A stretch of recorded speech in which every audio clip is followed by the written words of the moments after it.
caravanas, no tuvo un buen recibimiento, es más, fueron agredidos en algunos casos. En el Alto, incluso en el Alto, hubieron problemas con el movimiento al socialismo, pero la campaña continúa y obviamente el punto o el centro de atención para todos los partidos es Santa Cruz. Está con nosotros Ninosca Morales. Ella es candidata plurinominal por el Movimiento al Socialismo. Yo le quiero agradecer muchísimo la posibilidad de entrar en contacto en esta jornada. Gracias por conversar con nosotros hoy. ¿Cómo está la campaña? ¿Cómo la han enfocado? Uno observa de que en realidad los porcentajes anteriores al MAS parecieran no repetirse. En la lectura interna dentro del partido tiene que ver con un desencanto de la gente, tiene que ver con el costo de los 14 años de gobierno, tiene que ver con la simpatía o no de los candidatos.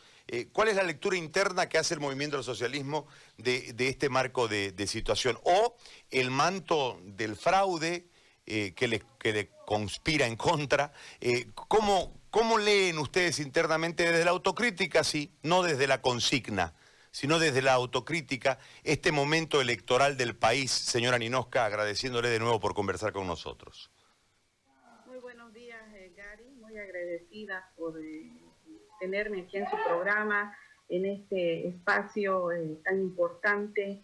Nosotros siempre predispuestos a dialogar con toda Santa Cruz. Ayer un día muy hermoso, muy lindo, Día del Estudiante, soy maestra.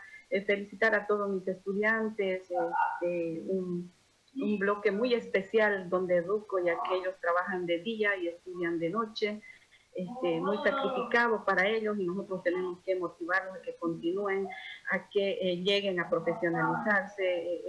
Yo pienso que eso es lo más importante, que es nuestra labor como maestra. Saludar a todos los estudiantes de toda Santa Cruz por el Día del Estudiante, el Día del Amor, a los médicos que están dando una labor tan importante en todo este tiempo de pandemia, están entregando la vida inclusive por atender a los enfermos por COVID. Luego se nos vienen los 210 años de independencia de Santa Cruz, esta Santa Cruz hermosa, cálida, de gente hospitalaria. Yo le digo, Gary, que de los otros departamentos, este es el departamento que mayor acogida entre los colegas mismos de maestros. Podemos decir que donde va un cambista, pues siempre es sinónimo de hospitalidad, sinónimo de solidaridad.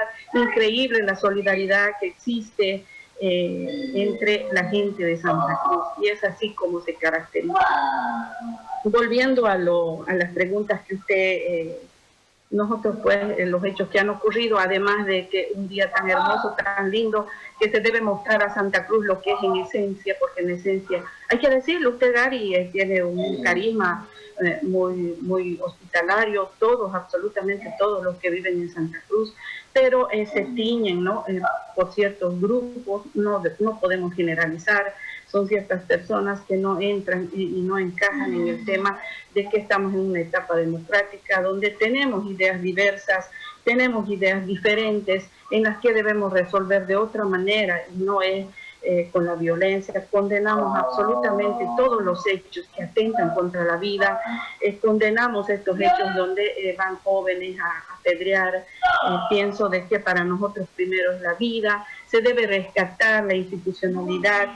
Nosotros rechazamos contundentemente todo tipo de violencia, venga de donde venga. No, más bien llamamos a la Fiscalía que imponga sus buenos oficios y puedan investigar en todos estos hechos de violencia que están ocurriendo, y que más bien debemos llevar a una fiesta democrática, participativa, que se muestre la Santa Cruz que se muestre esta Santa Cruz que es de verdad lo que más enamora en el mundo de un cruceño, ¿no? Cuál es su hospitalidad, ese carisma de solidaridad. Y continuando con el afán de preguntas que me hizo, de acuerdo a la autocrítica, me parece de que nosotros seguimos avanzando siempre en función de las propuestas conversando con el vecino, la vecina, conversando con los sectores.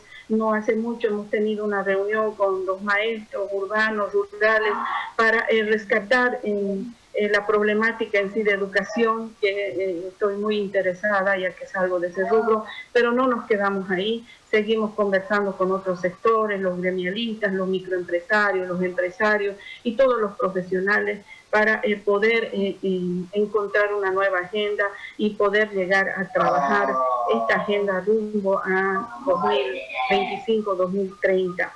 El tema del fraude no se ha demostrado, apenas hay un 0.2% de actas que han sido consideradas y que varias instituciones han indicado de que ya han hecho una investigación profunda, que no ha habido el fraude, no hay ninguna sentencia por el Tribunal Supremo Electoral y desde un punto de vista jurídico prácticamente no se ha llegado a absolutamente nada. Vamos a llegar nuevamente a las elecciones este 18 de octubre, donde va a haber una votación similar, ya nos están dando de que se va a sacar posiblemente mismo porcentaje. En fin, hay que ir a las elecciones y seguramente las elecciones nos van a dar la respuesta final con respecto al tema que manejan.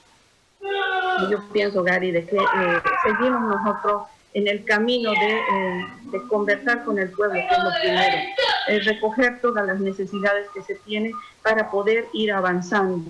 ¿No? Estamos seguros de que hay dentro de Santa Cruz todavía indecisión en algunas personas, pero estamos para aclararles, estamos para proponerles por sobre todo nuestro plan de trabajo que tenemos para encarar el gobierno. Señora Ninosca, le hago una consulta desde el pasado inmediato. ¿Usted desde cuándo es militante del MAS? Y durante estos 14 años, ¿cuál fue su sitio dentro del movimiento del socialismo, si es que estaba? Y ¿cómo evalúa desde la autocrítica esto que ha sucedido? Porque en realidad esta cuestión de devolver la institucionalidad de la que usted hablaba hace un momento a cada uno de los poderes y que se pueda generar un Estado verdaderamente democrático, lamentándolo mucho, en el proceso del movimiento del socialismo no ocurrió. Fue todo lo contrario, se sometió a todos los poderes al Ejecutivo y desde ahí se marcó un escenario de gobierno altamente beneficioso para un sector del MAS, pero no para la base general del MAS, de ese sector del pueblo que intentó o pensó o soñó que el movimiento del socialismo era la posibilidad de transformar el país, con una bonanza económica sumamente importante e histórica, que lamentablemente no se tradujo en la reproducción de los recursos.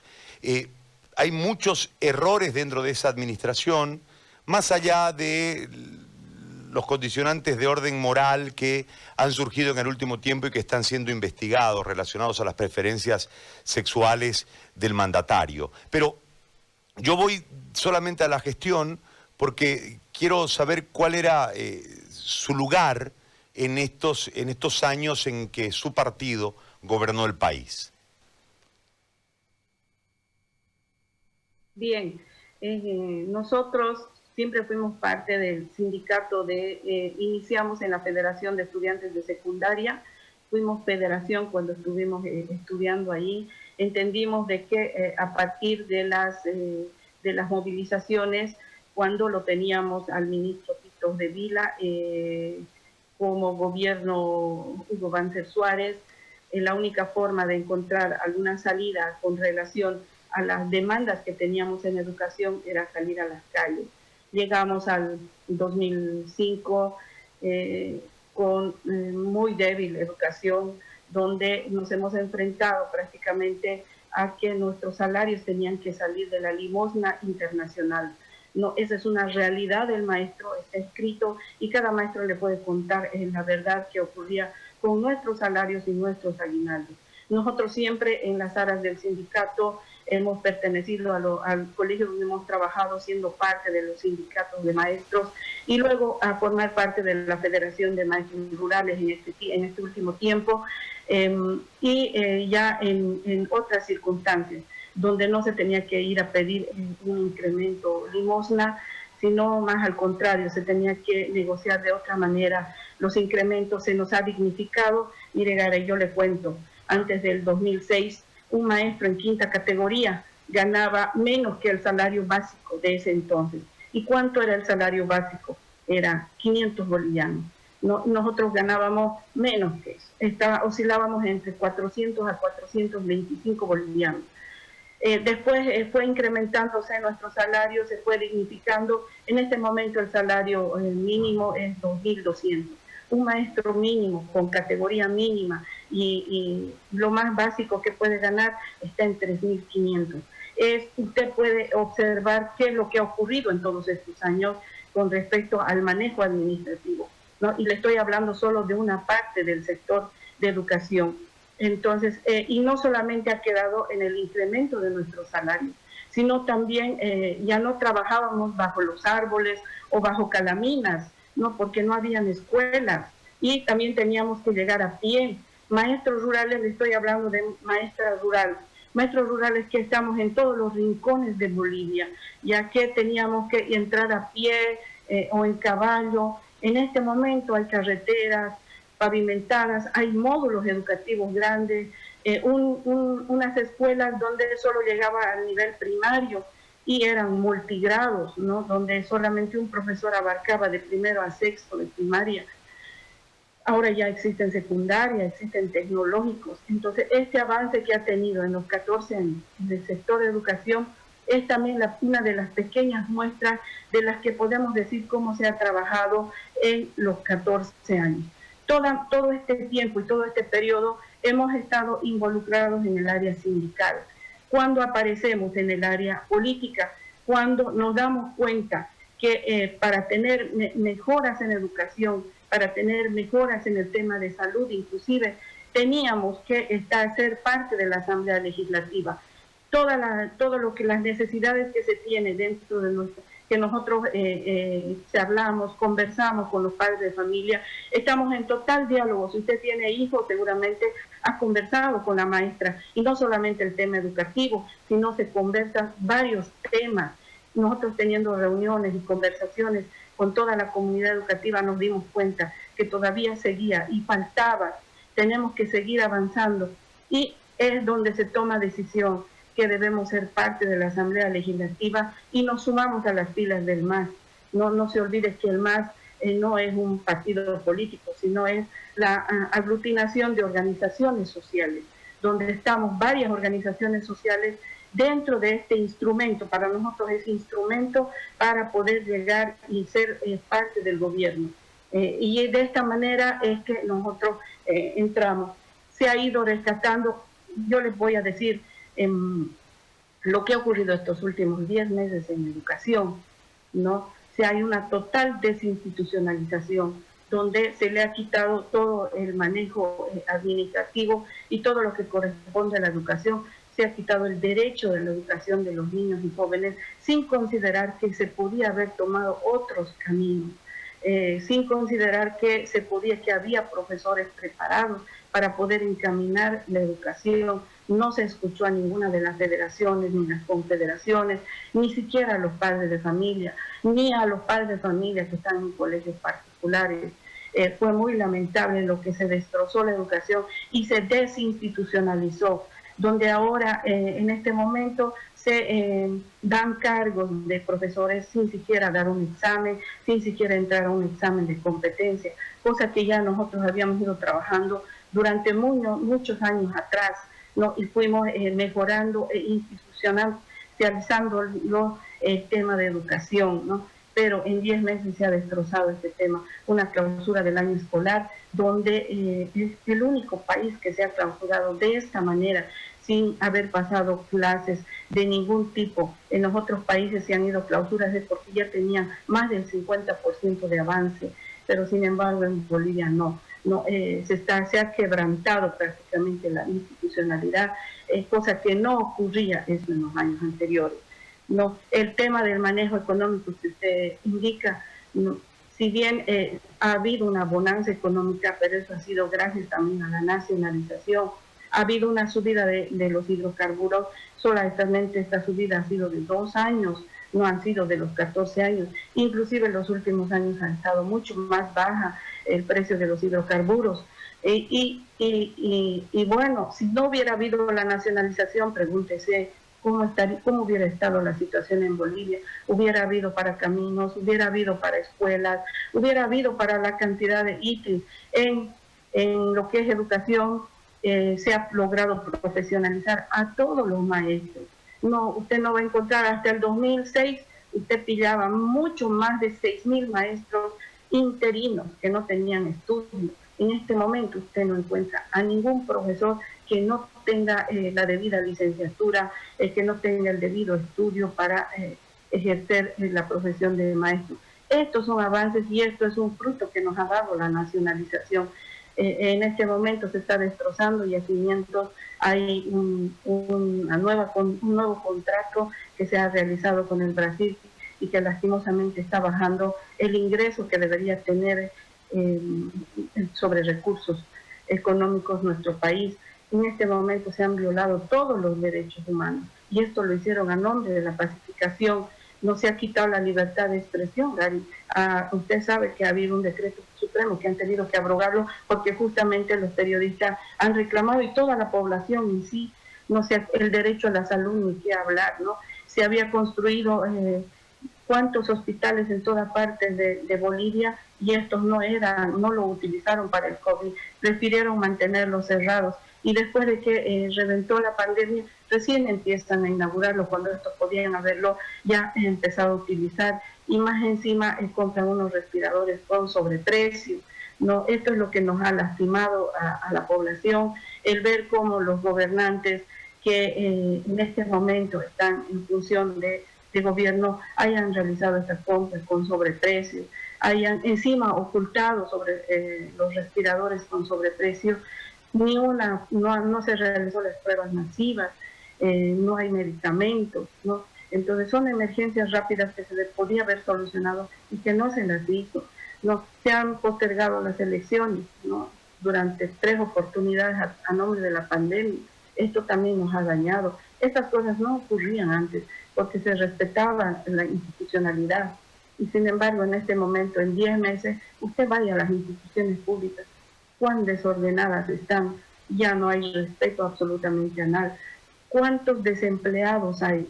En Bolivia la tasa de desempleados ha crecido mucho, Gary. En Tarija están ya sobrepasando el 16% de la tasa de desempleo. Hasta en octubre, noviembre del año pasado, teníamos una tasa de desempleo del 4.5%. En este momento ya estamos por llegar a Bolivia a nivel general el 12% de desempleo. No se está respetando absolutamente nada.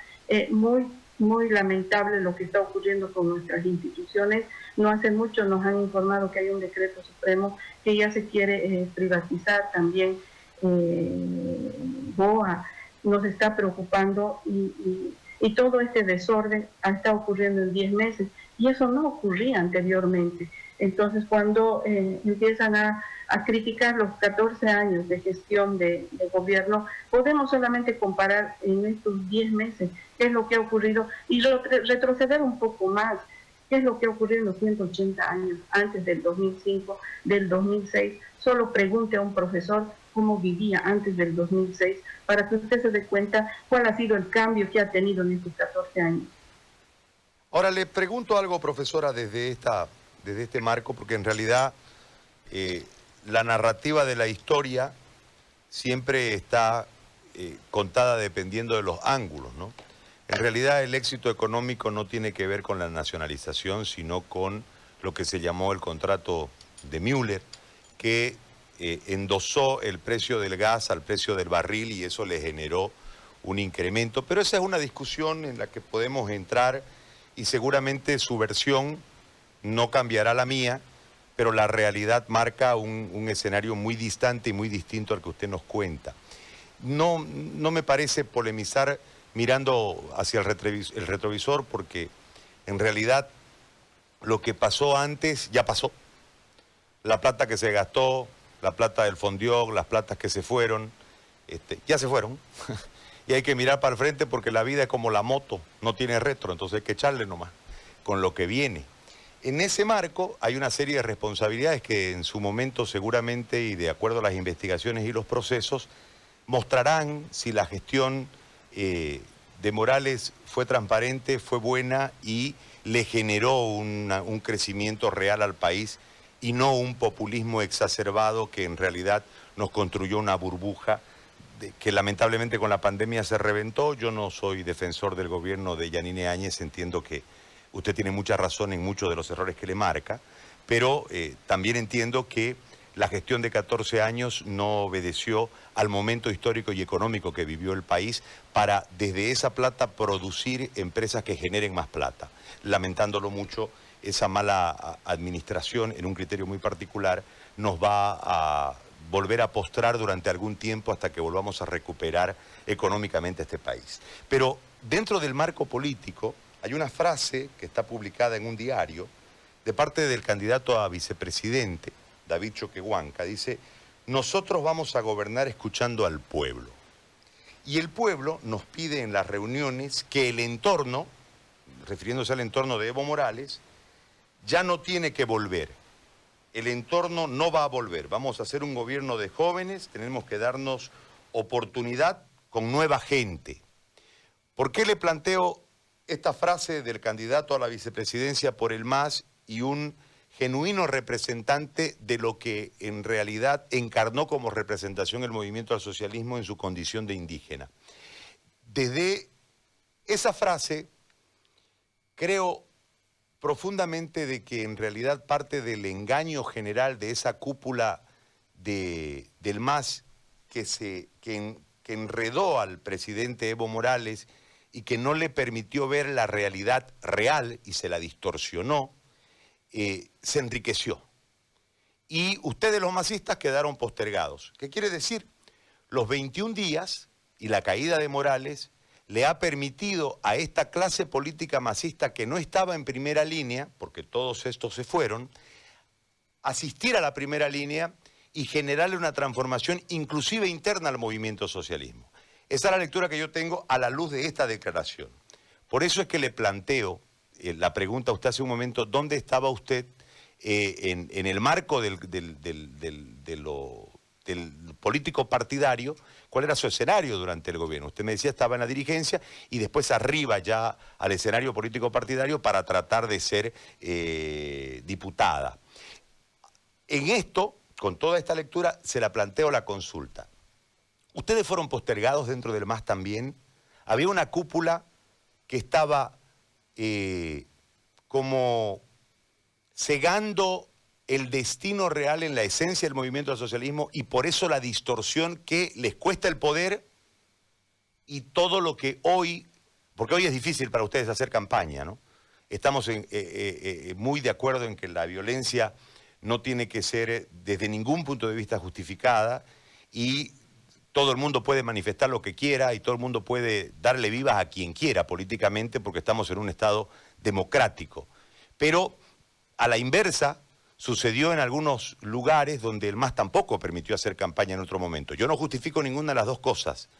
Por eso es que cuando yo la escucho hablar a usted con una visión distinta, en un discurso mucho más conciliador al que nos tenían habituados los masistas de primera línea que fueron anteriores a usted, si este revulsivo de los 21 días que saca a Morales también le permite al movimiento al socialismo reinventarse. Pienso que nosotros siempre hemos tenido una participación activa dentro de las bases. No, ya le digo, mi participación fue desde el área sindical y nosotros habíamos pensado y nos habían metido en la cabeza el sistema colonial de que nuestra función solo era sindical y que nosotros debíamos solo trabajar en el tema de las demandas que teníamos para nuestro sector.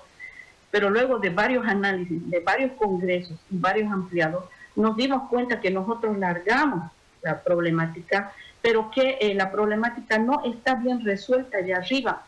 Entonces hace falta una articulación para que las demandas que están aquí abajo de verdad vayan a asumirlas y vayan a trabajarlas con proyectos que van a salir a mejorar a las bases.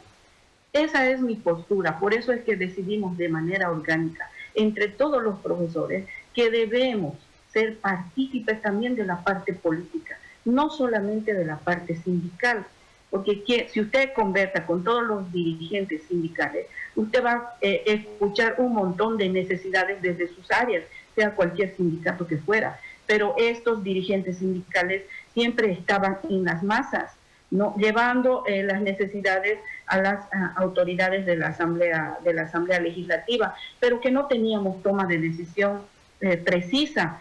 Entonces se ha ido madurando y trabajando esta idea en unión, conversando con el compañero Evo Morales, que fue uno de los primeros que nos impulsó, justamente porque él ingresa a conversar con las federaciones, ingresa a conversar con los sindicatos, y desde su experiencia él nos dice de que ustedes no solo miren el área, la parte sindical, sino ustedes tienen que mirar también la parte política, donde se decide y donde define, ¿no?, lo que va a ocurrir con sus sectores. Entonces es donde madura la idea y donde entendemos de que debemos estar allá para ver y resolver las necesidades que tiene Bolivia. Entonces, cuando habla David Choquehuanca sobre gobernar escuchando al pueblo, el hermano David pues es sabio, ¿no? Él también ha sido parte, no se olvide que no solo es vicepresidente, sino ha sido parte de los 14 años. Nuestro presidente Lucho Arce también ha sido parte, ¿no?, del gobierno. ¿Cuántos años de crisis económica hemos estado nosotros en Bolivia sin sentir esta crisis mundial que ocurría, ¿no? Y es justamente por el buen manejo y la buena administración que se tuvo en la parte económica. Y lo importante y lo fundamental, Gary, que tengo que decirle, que del movimiento al socialismo es la construcción que se tiene de las ideas de todos los compañeros para llevarlas a uno solo en unidad, ¿no? Tal vez eso nos caracteriza al movimiento al socialismo, y nosotros tomamos la postura y tomamos la decisión de que debemos de ser parte de esta asamblea para que todo el cúmulo de necesidades que tengo yo cargado durante todos estos años que he sido dirigente sindical, podamos empezar a resolverlo ya de manera directa, no pedir al movimiento al socialismo o pedir a la organización que estuviera allá arriba, sino seamos nosotros los que vayamos a proponer estos proyectos que van a solucionar de verdad las necesidades. Perdón Son que la años de interrumpa. construcción que se ha ido tejiendo, que se ha ido prácticamente trabajando, ¿no?, con todos los dirigentes, que al final no se olvide que vamos colonizados cuántos años, ¿no? Y ha costado entender cómo es la forma que tenemos que llegar al gobierno, y esta tiene que ser de manera democrática. Ahora, donde perdón que la interrumpa, disculpe que la interrumpa. Yo siempre planteo un par de preguntas para dejar desarrollar, pero quiero que me precise algo. ¿A qué se refiere Choquehuanca cuando dice el entorno no debe volver? ¿A qué se refiere? Y en la última parte de su respuesta, cuando usted me decía hace cuánto que venimos colonizados, es contradictorio, porque los 14 años Morales insistió en la descolonización. Entonces, ¿qué quiere decir? ¿No lograron la descolonización? ¿Cuánto más tiempo requiere el MASE al mando del país para descolonizar? Que me parece que es un término exagerado y fuera de lugar, pero siguiendo la lógica que usted plantea. ¿A qué se refiere Choquehuanca con ese entorno? ¿Quiénes son los que no deben volver? ¿Y qué significan los 14 años de descolonización si en realidad usted insiste en el discurso de que hay que descolonizar? ¿Nos sirvió el MASE entonces?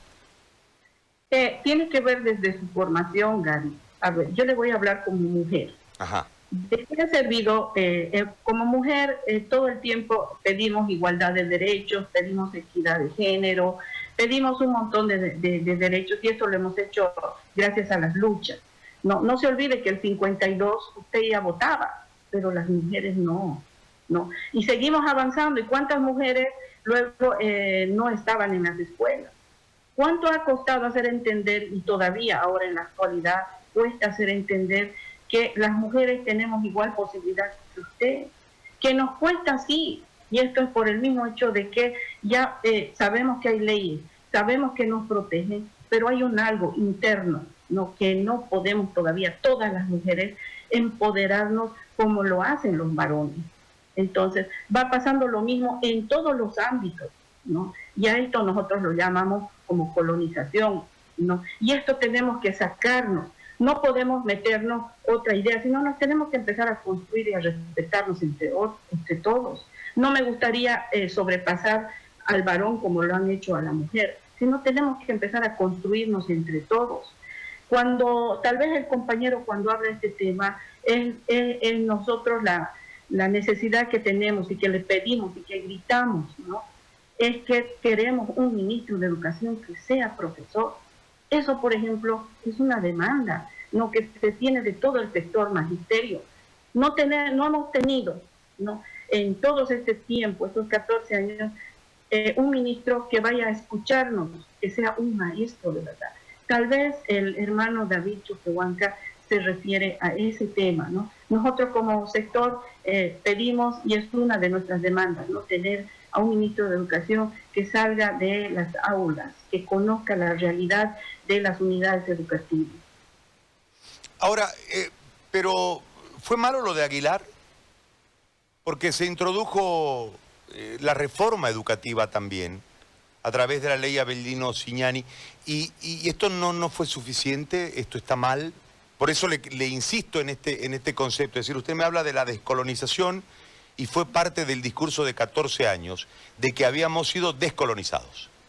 Hoy usted me habla de los problemas de la educación y sin embargo parte de los pilares fundamentales del discurso de la gestión de gobierno de Morales tenía que ver precisamente con la educación, analfabetismo cero, el tema de las ramas técnicas introducidas a la currícula, etcétera, etcétera. En ese marco, ¿no sirvió entonces el gobierno? La ley 70, quiero hacerles recuerdo, Gary, que no es de una persona, no es de Aguilar, la ley 70. La ley 70 es la construcción en un Congreso de Educación donde participaron todas las organizaciones sociales, principalmente las federaciones y confederaciones de urbanos, rurales, padres de familia y toda la sociedad, toda la institucionalidad que estuvo en ese momento, ¿no? Fue una construcción de la ley de toda la institucionalidad de Bolivia. Se llega a implementar la ley. Lo único que hacían los ministros, en este caso el ministro Roberto Aguilar, dar cumplimiento a esta ley, ¿no? Pero al dar cumplimiento a esta ley tenía que haber trabajado más profundamente. Ha faltado, es un trabajo que se iba avanzando, hay la construcción de los módulos, hay la construcción de los tecnológicos, ¿no? Estaba iniciándose en la fase ya de la articulación del técnico medio, en fin, hay un trabajo avanzado, ¿no? Nadie va a desmerecer el trabajo que se ha realizado en educación, que ha faltado sí, que necesitamos ingresar a la evaluación también. Y una de las propuestas que se tiene en educación, ¿no? Con nuestro candidato a la presidencia, Lucho Arce, justamente es esa, ¿no? Tenemos que llegar nuevamente a un Congreso Plurinacional de Educación, donde evaluemos la Ley 70. Debemos volver a sentarnos, debemos participar todos los actores de lo que es en educación para ver cómo enfrentamos de aquí en adelante, ¿no? El tema educativo con la Ley 70. Aquí en el modelo sociocomunitario productivo, como se implementó dentro de la educación y también dentro de lo que es la parte económica, no fueron personas, ¿no? Sino fue en sí el modelo en sí, la esencia de lo que es el movimiento al socialismo. No, en este momento se está aplicando otro tipo de modelo que no está funcionando, nos están dejando en la miseria, nos trae más desempleo, y usted lo dijo claramente, Gary, ¿no? De que estamos mal, en este momento estamos mal y vamos a ir peor, porque después de esta pandemia que hemos pasado, viene la otra pandemia, que es la pandemia de la hambruna, y para esto tiene que haber soluciones claras. Y nosotros venimos aquí ya no a tratar lo que ocurrió atrás, O sea, ya usted lo dijo, lo dejemos atrás, porque si yo me sigo acordando de lo que ocurrió antes del 2006, estoy segura que me voy a sentar a llorar con usted, porque usted no sabe lo que he vivido ganando una miseria de sueldo antes. Entonces, lo dejemos atrás y de aquí empecemos a construir esta otra Bolivia que queremos, y esta otra Bolivia va a ser metiendo la industrialización.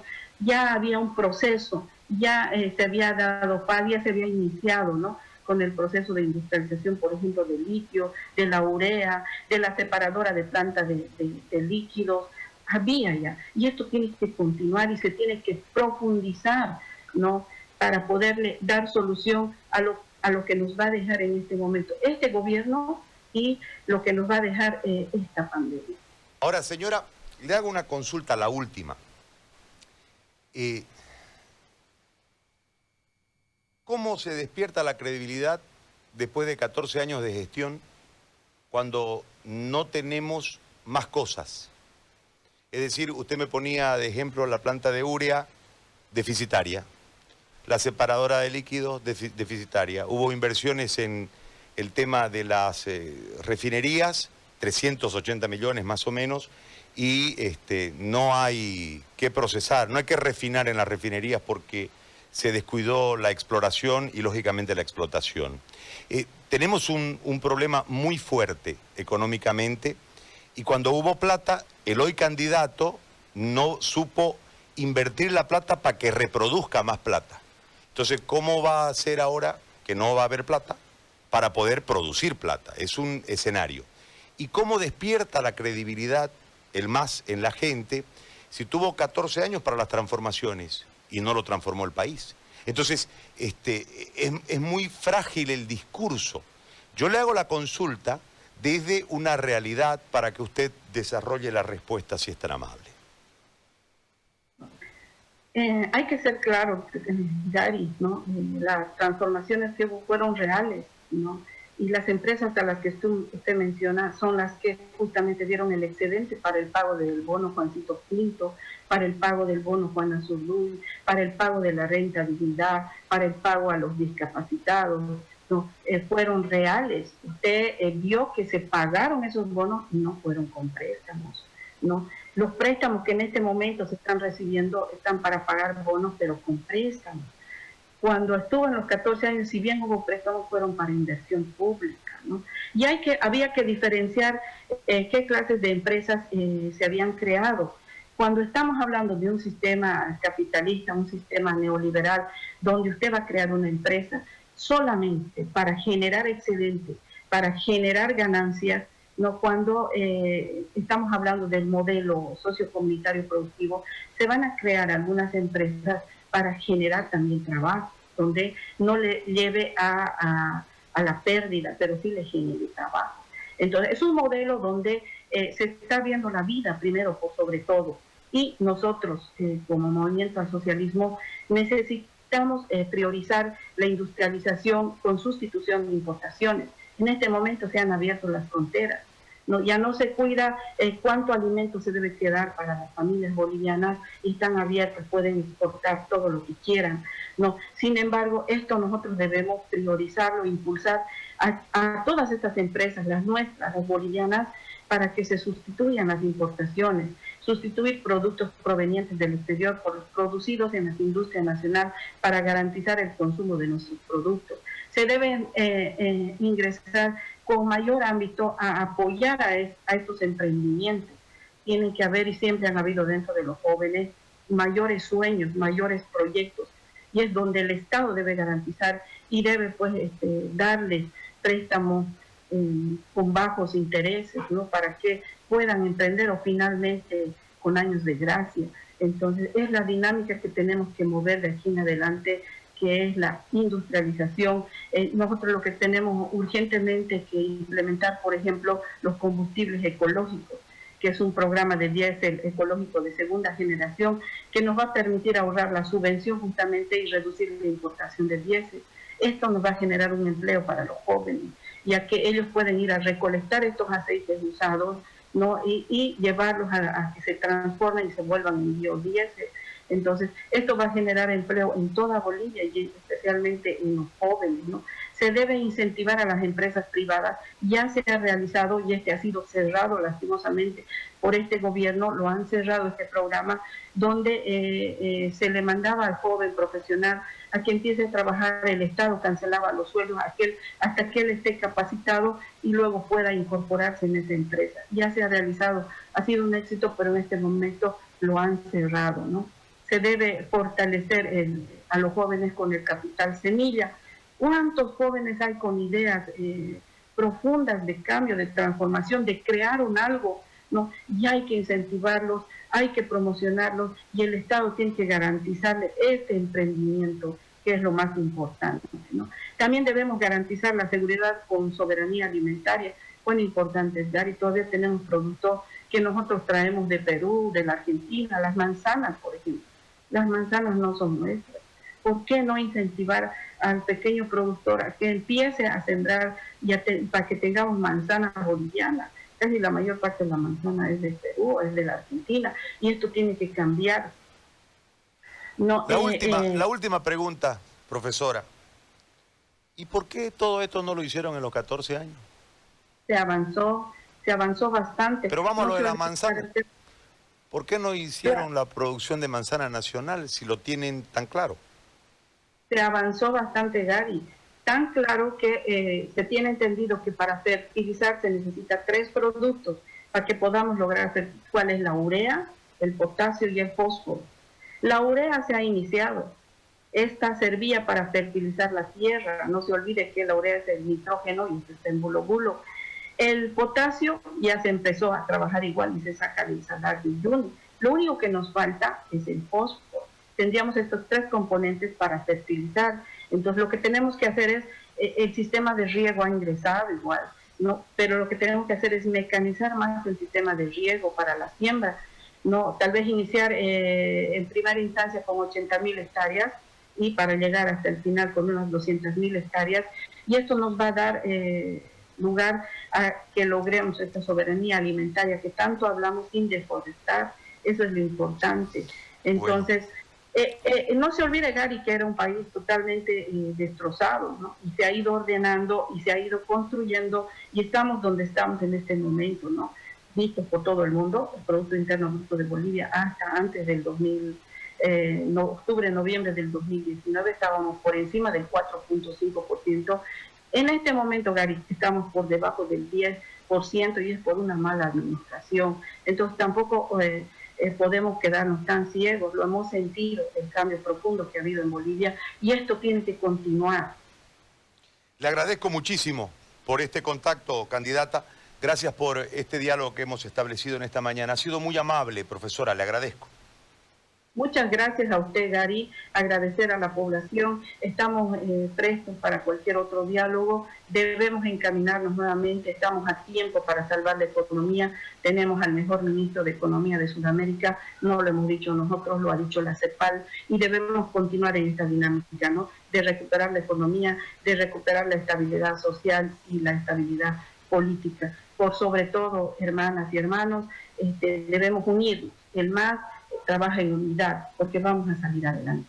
Muchas gracias. Muy amable. La profesora Ninosca Morales, candidata plurinacional por Santa Cruz, ha conversado con nosotros. Ella es del Movimiento al Socialismo.